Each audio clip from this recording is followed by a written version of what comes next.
about how well his offense is playing while his team is 3-4-1. Take it, Shotty. None of us have done good enough. That's real. I mean, our scorecard is what it is, and that's not just, defensively, that's offensively. We're a football team that's 3-4-1. You can take the stats on offense and shove them up your ass. As far as I'm concerned, is what it is. We want to win. Yes! Yeah. That's what I want to hear my coach say. That guy can coach my team anytime. You take that, and what do you think of that? You heard what I'm so fired up I can't even finish a sentence. That's the way I want the coach of my team talking when they are underperforming. That defense sucks so much. It is destroying their season, right? They're so bad. I got a stat to stick up here, you know what? Go ahead, tell me. Whoa. Let's be careful.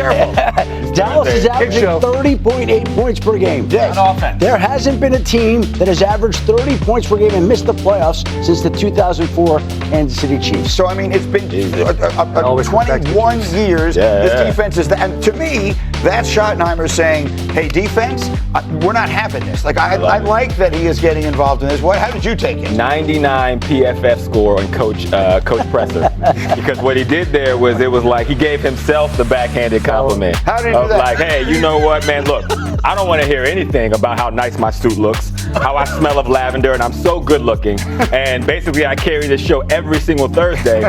We need to be better in our ratings, and everyone in this room, outside of what I'm in charge of, needs to do a better job. And until that happens, I'm not satisfied. Okay. That's smart.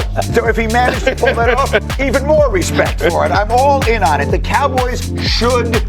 That offense is too good to be home watching in January with the rest of us, and it's going to be. And that to me sounded like a coach who's frustrated about it. Yeah, he did the right thing by sitting in front of a podium and being like, it kind of takes all of us. He did the whole thing where he's patting himself on the back in the long way. But if you get into a team meeting, he's looking at everybody, and he has the perfect message. It's, guys, I'm going to protect all of us outside of this building, but inside the building, we have to be a family. We have to have this conversation. We suck on defense, and we have to complement our offense. The defense doesn't have to be great. They just need to hit the title of average. Well, below average. Mediocre. Well, you played on the defensive side. Here's the way it's been explained to me by people. When guys are running as wide open as guys are in that's not about physical mistakes. That's not about guys not being good enough. That's about guys not knowing where they're supposed to be. And that comes back to the players to some degree and also to the coaching.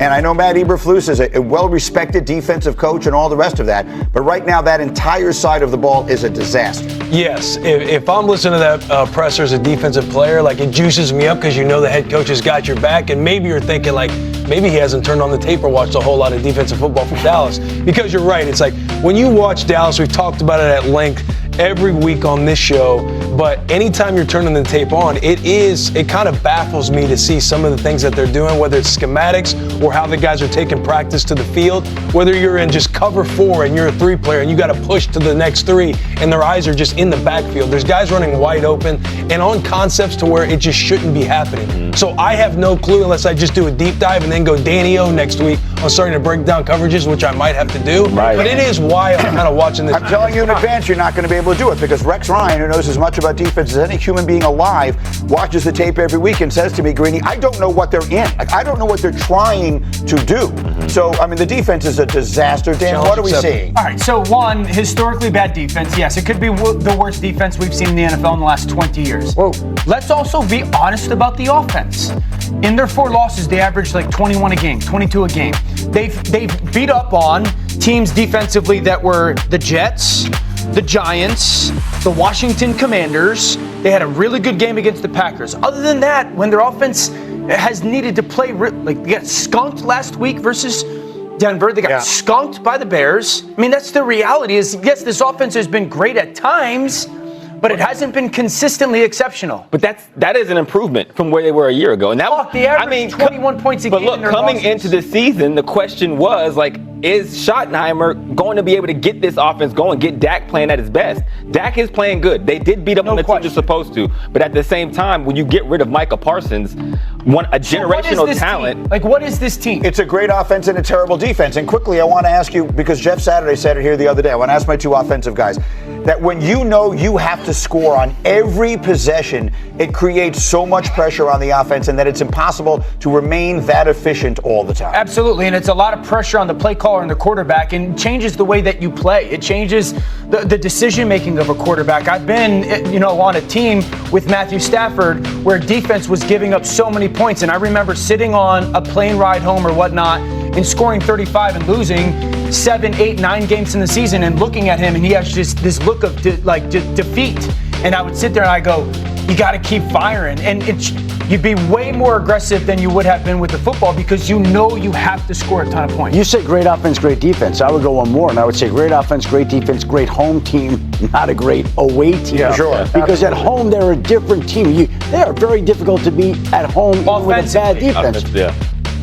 It's tough to win in Dallas, but when they go on the road outside, they just have not been the same team. Any chance that they make a move between now and there's something on the Give us something, Jeffy. Listen, everybody wants Charles Haley to walk through the door. Everybody wants Micah Parsons to walk through the door.